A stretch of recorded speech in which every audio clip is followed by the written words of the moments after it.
Bonsoir, bienvenue. Voici les titres de votre journal. Fin de la première phase de réhabilitation de l'hôpital général d'Adjamé.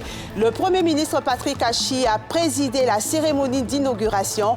12 milliards de francs CFA, c'est le montant des travaux de réhabilitation.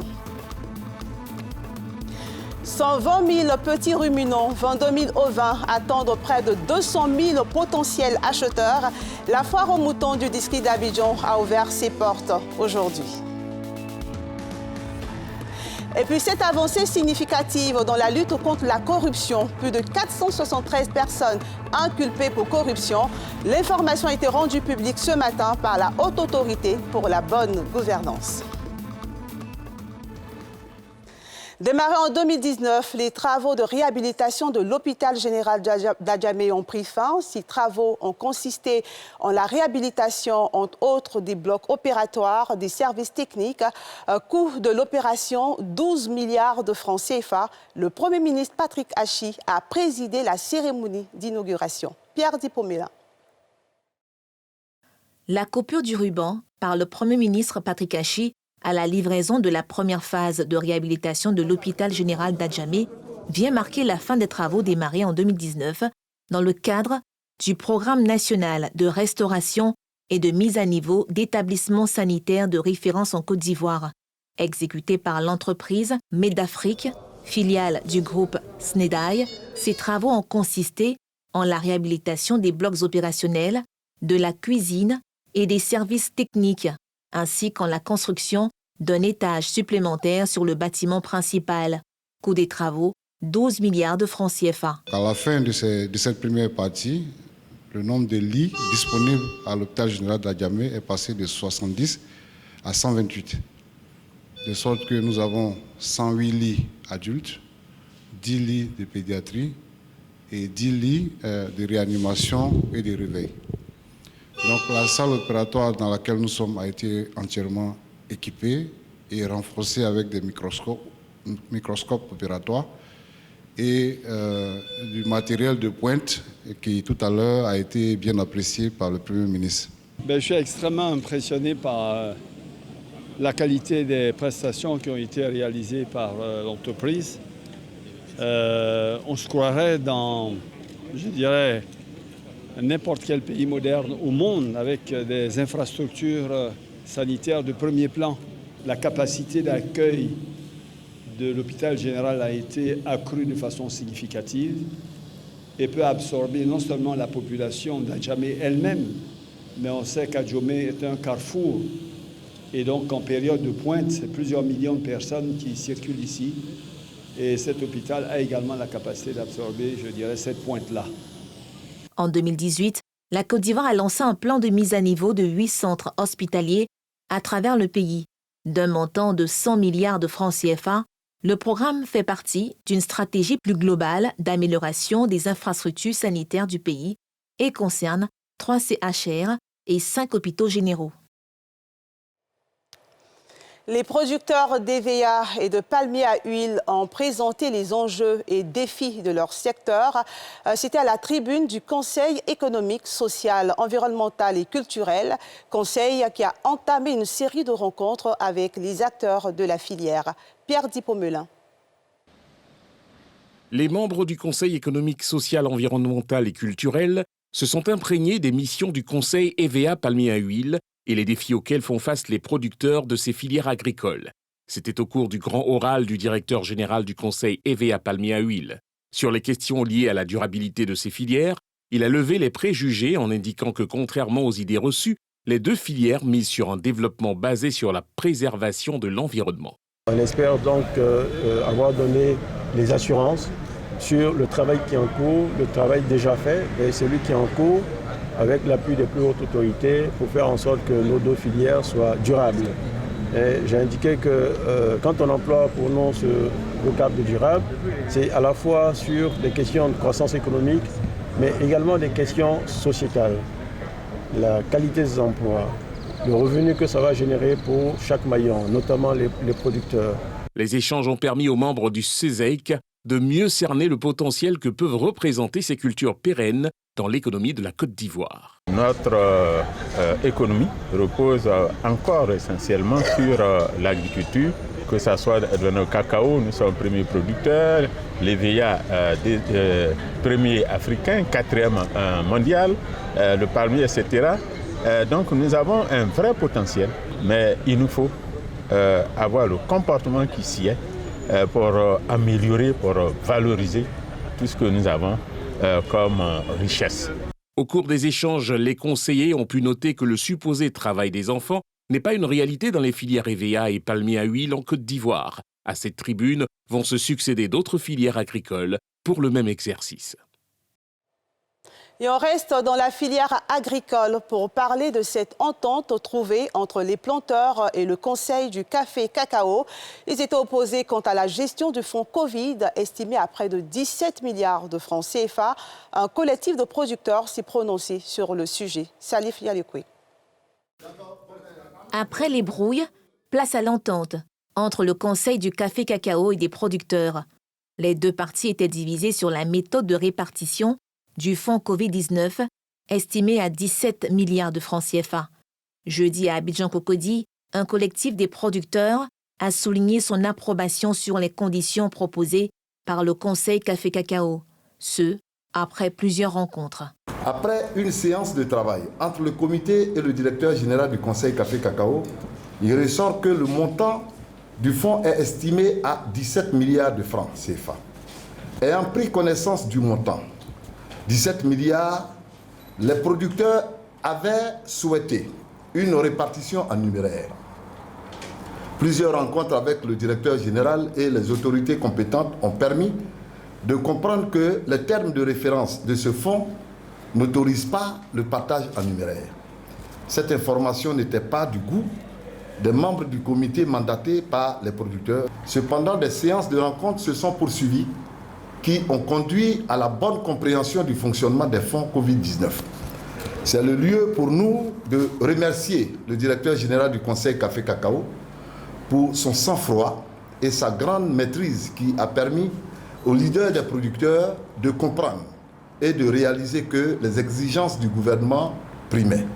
À cet effet, nous demandons aux producteurs, coopératives, associations et syndicats de rester sereins et à l'écoute de la dynamique association, la dynamique équipe qu'ils ont mandatée, car les discussions continuent dans le sens de la préservation des intérêts légitimes des producteurs.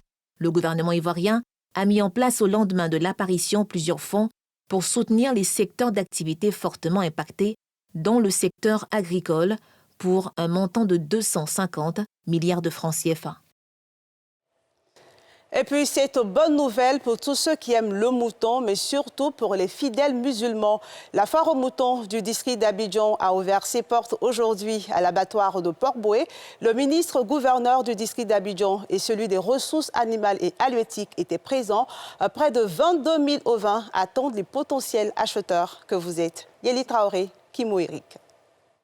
Pour l'édition 2021 de la foire des moutons du district d'Abidjan, ce sont 120 000 petits ruminants et 22 000 bovins qui attendent les acheteurs potentiels. Près de 200 000 têtes sur la période allant de l'ouverture au jour de la fête. Les acteurs du secteur se sont impliqués pour la réussite de la foire. Il y a eu un travail qui a fait avec ce groupe au niveau du district d'Abidjan. Il y a eu beaucoup d'orientations. Il y a eu des déplacements jusqu'à aller au Burkina, au Mali, et pour aller donner confiance aux gens, que les gens peuvent venir et vendre les animaux et puis retourner sans problème. Et cela a fait, je crois que le message est bien reçu. Et on était un peu inquiets, mais même vous voyez aujourd'hui que les moutons sont venus. En date d'aujourd'hui, si on a au moins 112 000 têtes, je crois que demain, jusqu'à la nuit, là, demain après-demain, peut-être on va atteindre à 160 000 têtes. Le vice-gouverneur du district d'Abidjan et le ministre des Ressources animales et halieutiques ont pris part à l'ouverture de la foire. Nous nous sommes donné un objectif en termes de têtes de bétail à atteindre en Côte d'Ivoire cette année. Et c'est 120 000 que nous avons fixé comme objectif à tout le réseau de distribution et d'achat à l'extérieur et même de l'approvisionnement à partir de l'intérieur du pays. Et donc ce taux de 120 000 têtes de bétail sera atteint, puisqu'aujourd'hui, à la date d'aujourd'hui, nous sommes à pratiquement 110 000 têtes de bétail disponibles. Bien sûr, d'ici le début de la fête de Tabaski, le différentiel sera comblé et même largement dépassé, ce qui, dans le principe de la loi de l'offre et de la demande, permettrait de maintenir relativement abordable le prix du bélier aux populations qui voudraient en acquérir dans cette période. La foire au bétail du district d'Abidjan est devenue une tradition. Depuis l'année dernière, en raison du Covid, la foire aux moutons est éclatée entre un marché central à l'abattoir de Port-Boué et des marchés annexes dans les communes d'Adjamé et d'Atekoubé. Je vous invite maintenant à emprunter avec moi la route du mouton. Elle passe par la frontière entre la Côte d'Ivoire et le Burkina Faso, par les villes de Bouaké et de Fer-Kessédougou. Le Conseil national de lutte contre la vie chère veut éviter l'augmentation du prix du mouton pendant la fête de la Tabaski. Il a visité plusieurs postes de contrôle. Nadia Edja, Aruna Zeba. La mission conjointe du Conseil national de lutte contre la vie chère, de l'Office ivoirien du transport et de l'unité de lutte contre le racket poursuit son inspection sur la route du mouton. Les postes de contrôle de Bouaké, Fer-Kessédougou ont été visités à cet effet. Objectif, sensibiliser les forces de l'ordre à s'abstenir du racket pour faciliter l'approvisionnement du bétail sur les marchés en cette période de Tabaski. Après ces différents postes de contrôle, le cap est mis sur la frontière Côte d'Ivoire-Burkina Faso à l'Alé-Rabat. On y trouve des importateurs de bétail faisant entrer leurs marchandises à destination de l'abattoir de Port-Boué. Je viens de Bobo Djilasso. Voilà, 3 jours, je sais. Moi, j'achète les femelles là pour aller vendre à Abidjan. Rapidement, je retourne pour aller chercher à emmener aussi. Comme cet importateur, ils sont plusieurs à assurer l'approvisionnement régulier qui devrait permettre de satisfaire la demande du mouton à la Tabaski. Seul bémol, les tracasseries routières qui pourraient engendrer des faux frais à répercuter sur les prix des bêtes. Au niveau des corridors, partout, toutes les cours sortent. Et puis ils nous arrachent de l'argent, des fois des barrières de 5 000 à 10 000, c'est pas facile. Bon, le corridor par camion comme ça, si on n'a rien dépassé, ça va dans les 150 000. Aller simple comme ça, ça va dans les 150 000. Maintenant, le retour, pour retourner au Burkina encore, si on n'a rien dépensé, ça va dans les 80 000 ou bien 100 000 comme ça. Vraiment, on souffre. On ne sait pas qu'est-ce qu'il faut faire. C'est pourquoi le CNLVC ne cesse d'interpeller et de sensibiliser les forces de l'ordre pour leur contribution à la volonté du gouvernement de faciliter l'acheminement du bétail. Les corps habillés, au niveau des corridors, etc., ils sont sensibilisés, ils sont informés qu'effectivement, il y a des risques sécuritaires, donc ils font leur travail d'inspection, leur travail de contrôle, leur travail de sécurisation de tout ce qui rentre sur le territoire. Mais à côté de cela, il s'agit d'avoir des comportements adéquats, des comportements d'accompagnement pour faciliter au maximum l'acheminement du bétail. Pour l'heure, les commerçants détaillants rencontrés sur les marchés dans le cadre de cette mission vendent à des prix allant de 60 000 à plus en fonction de la taille du mouton. Je vous le disais dans les titres, plus de 473 personnes ont été inculpées pour corruption. C'est ce qui ressort du point de presse animé ce matin par la Haute Autorité pour la bonne gouvernance. Sur 305 dossiers enregistrés, 104 ont été clôturés, dont 86 envoyés à la police correctionnelle. Brice Nyanwa, Fulgence Kissiedou. La lutte contre la corruption fait déjà de bons pas. Sur 305 dossiers enregistrés, 104 sont bouclés, avec un total de 473 personnes inculpées. Un résultat issu de la collaboration entre la Haute Autorité pour la bonne gouvernance et les différents acteurs de l'écosystème de la lutte contre la corruption et les infractions assimilées, notamment le pôle pénal économique et financier. Au titre de la Haute Autorité, au cours de la période allant du 1er janvier au 30 juin 2021, la Haute Autorité pour la bonne gouvernance a enregistré 35 dossiers de plaintes et dénonciations.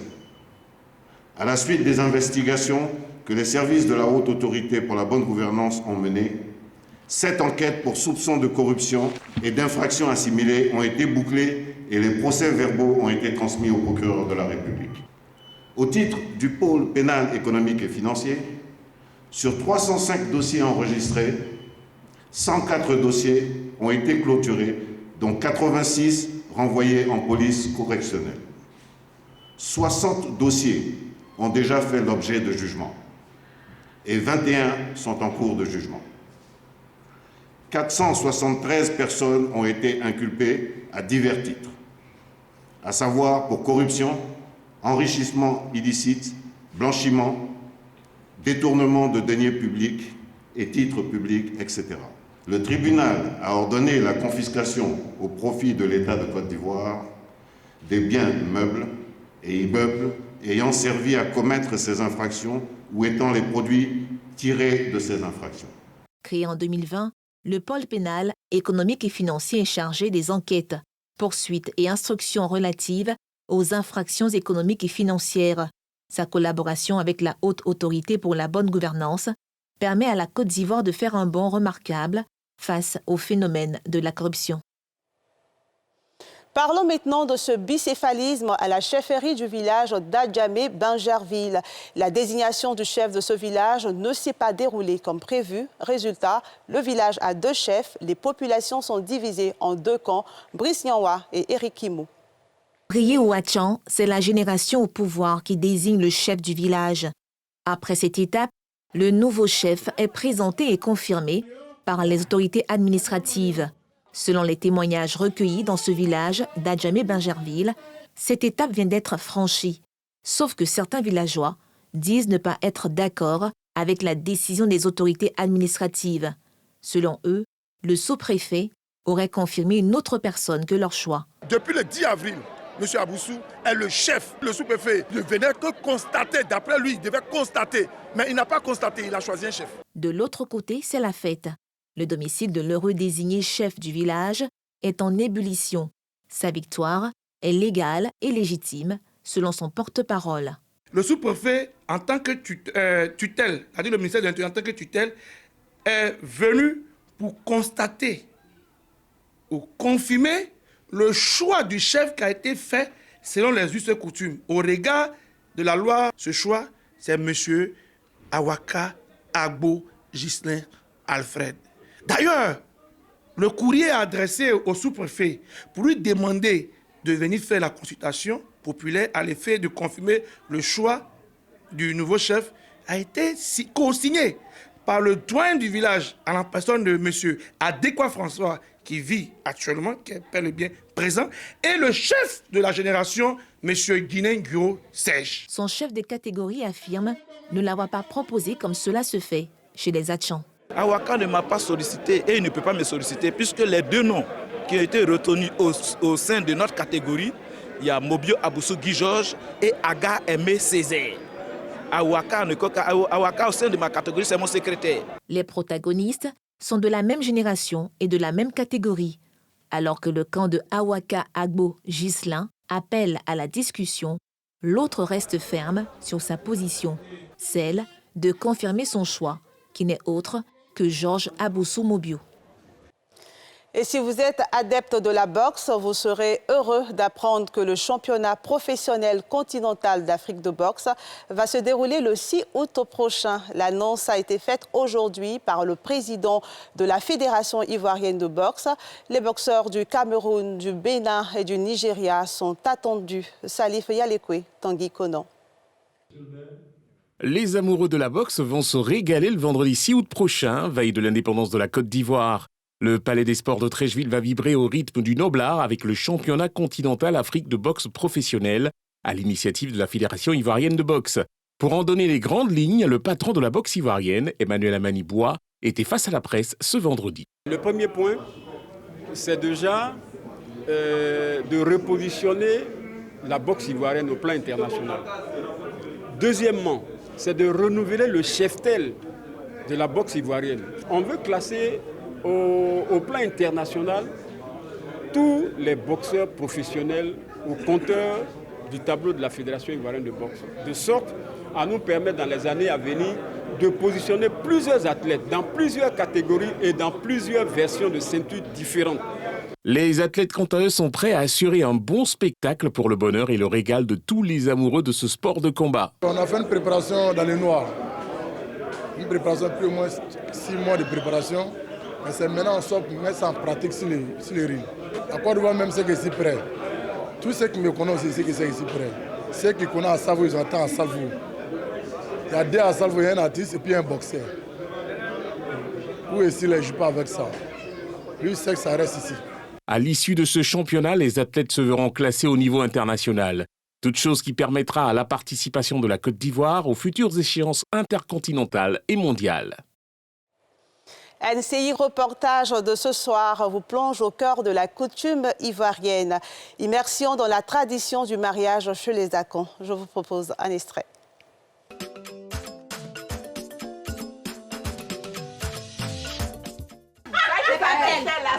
Ta femme, c'est 5 000 qui peut partir la chercher.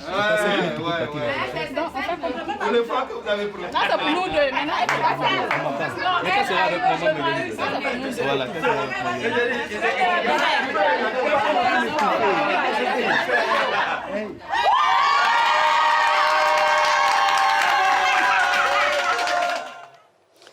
Et c'est la fin de ce journal. J'aurai le plaisir de vous retrouver le dimanche dans le cadre de NCI 360. Bonne soirée.